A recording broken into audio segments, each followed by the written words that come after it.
নমস্কার বন্ধুরা, তমাস কুকবুকে সবাইকে স্বাগত। আজকে নিয়ে এসেছি ছোট বড় সকলের পছন্দের একটি মজাদার নাস্তার রেসিপি।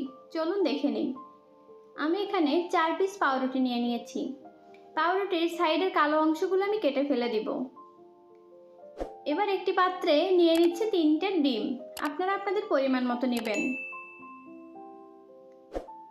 দিয়ে দিচ্ছি সামান্য একটু লবণ। অ্যাড করব 1.5 টেবিল চামচ চিনি। চিনিটা আপনারা আপনাদের টেস্ট অনুযায়ী দিবেন।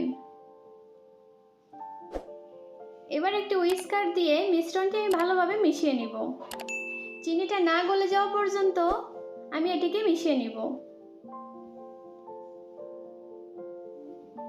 এ পর্যায়ে ডিমের গন্ধ দূর করার জন্য আমি দিয়ে দিচ্ছি 1 টিস্পুন ভ্যানিলা এসেন্স। আপনারা এখানে দারচিনির গুঁড়াটাও ব্যবহার করতে পারেন। এবার হুইস্কার দিয়ে আরও কিছুক্ষণ মিশ্রণটি আমি মিশিয়ে নিব। এবার একটি পাউরুটি দিয়ে ওপর নিচ করে ভালোভাবে মাখিয়ে নিব।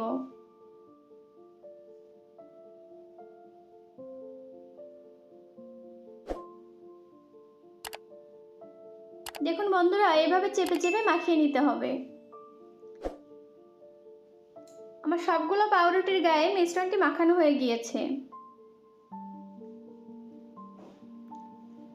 একটি প্যানে দিয়ে দিব 1 টেবিল স্পুন ঘি। আপনারা এখানে বাটার দিয়েও করতে পারেন।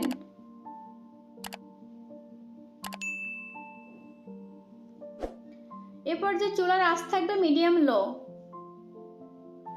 হাই হিটে ভাজতে যাবেন না, তাহলে দেখা যাচ্ছে বাইরের অংশটা পুড়ে গিয়েছে আর ভেতরের অংশটা কাঁচা থেকে গিয়েছে। এরপর যে একটি ঢাকনা দিয়ে ঢেকে রেখে দেব কিছুক্ষণের জন্য।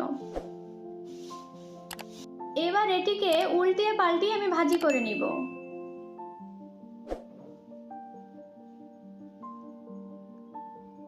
এবার উল্টিয়ে পাল্টিয়ে চারপাশ করেই আমি ভাজি করে নিব।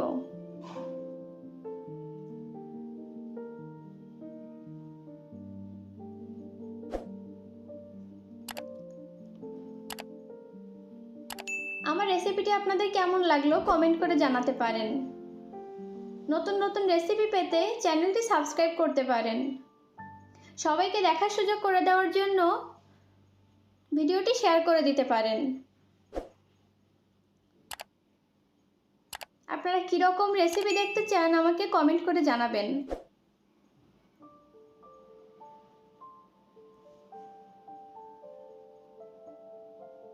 দেখুন বন্ধুরা, আমি এখানে আপনাদের কেটে দেখাচ্ছি। দেখুন ভেতরে কিন্তু একটুও কাঁচা নেই।